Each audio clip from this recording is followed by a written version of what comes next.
Nakipaglaro ba yun o nakipagano? Paglaro.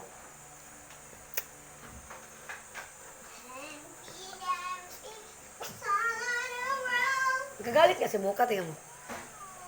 Ah. Mm.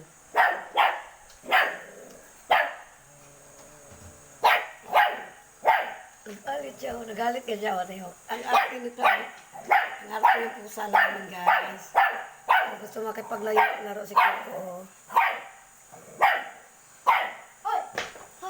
Huwag mo galawin ka. Ba naman? Hayaan mo lang siya, kaya nagtahol-tahol nga siya. Sa tinga. Ha?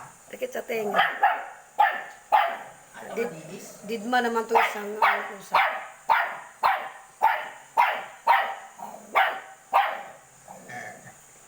Kagabi ang tahimik niya, di ko nalarinig ni Papa mo tumatawag. Matawin ako gabi. Matawin ako. Galit na, parang galit na galit man siya, oh.